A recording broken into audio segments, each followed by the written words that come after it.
Welcome to the Parenting Tips Podcast. I'm Jeff Reiland, the host of this podcast series.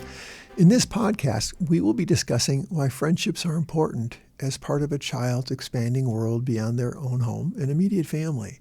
There is so much to unpack, and it feels like we are only standing on the tip of the iceberg in talking about friendships. This is the first in a series of 3 episodes discussing friendships and children. The second episode will describe how children experience friendships as they develop. You may be surprised to learn that their ideas about friendship are very different than your ideas as an adult.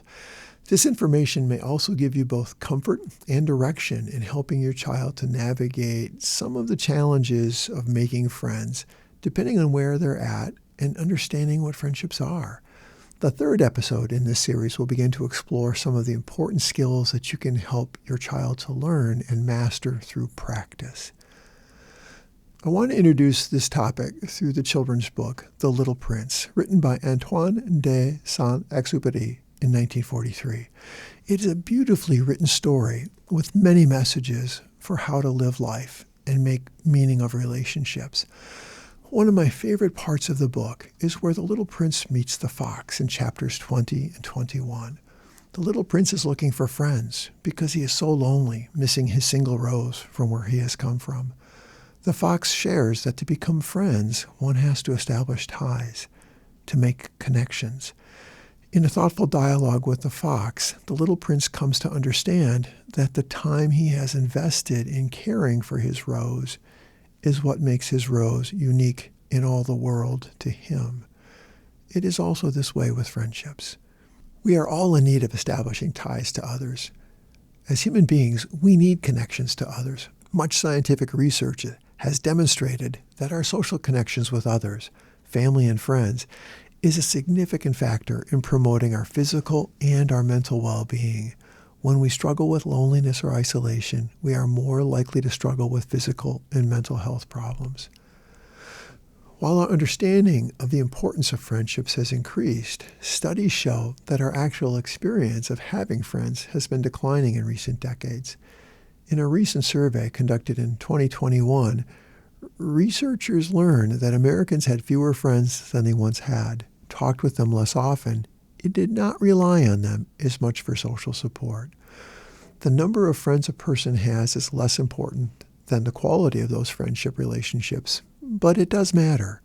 Studies show that Americans have experienced a significant shift in decline in both the number and the quality of close friendship relationships.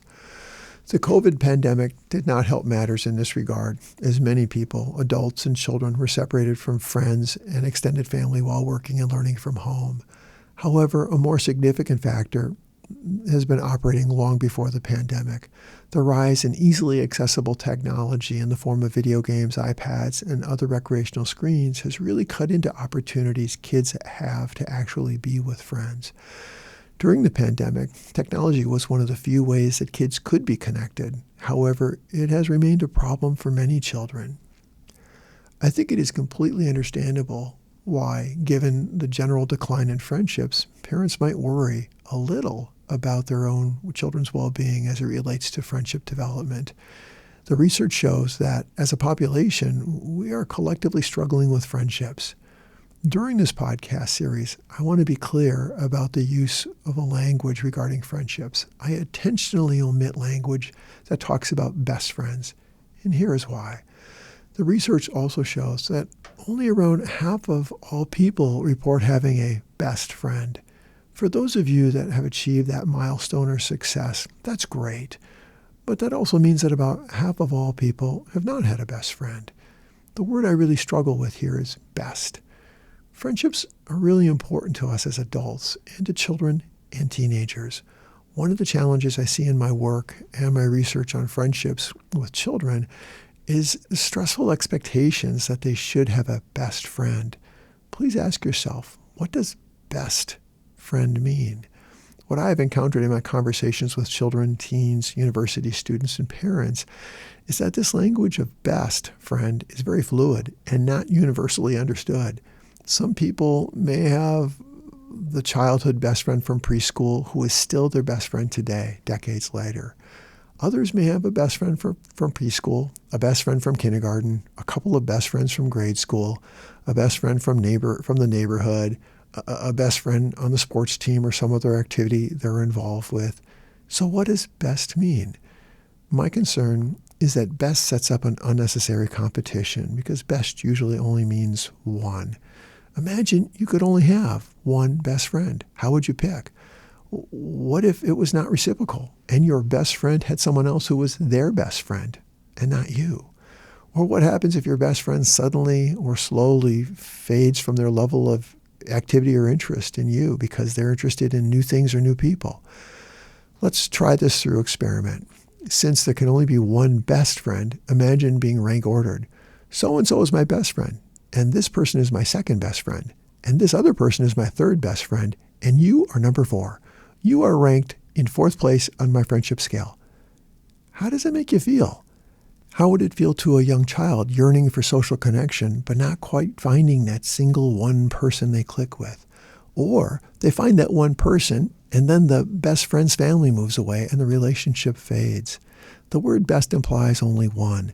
And this can be a recipe for disaster as jealousy and possessive behavior starts to creep in through friendships when our best friend starts to do things with other kids. I would urge you to adopt a language that steers away from the expectation of having a best friend and instead focus on using language that promotes a good or close friend group. We know from research that the single most predictive factor for adults who we become friends with is proximity. It's how often we see them and how close we live to them. The same is true for children. Studies show that school-aged children are more likely to form friendships with children they sit near in class than with children from across the classroom. Children are more likely to form and maintain friendships with other children they play with in the neighborhood or who they are on the same team or in the same activities with than children who are not. A major challenge for children is that they often have limited control over where they sit in class or the kinds of activities they can be involved with. If your child does not have a best friend, that is okay. As I've already discussed, it is uncommon for one single person to remain the best friend to another throughout their lifetime. What is far more common is for children to form friendships, relationships for periods of time that are enjoyable and positive, and sometimes for those relationships to change or fade away. What is most important is for children to learn skills for how to be a good friend. This includes being kind to everyone and learning how to manage differences. As you go through this next series of episodes on friendship, take stock in your own friendship relationships. No one knows your own journey of friendship better than you. For some, you may feel very fortunate to be rich in friendships and social connections. For others, you may feel an absence of those important social connections from your life. The great news is that people at any age can form new social connections.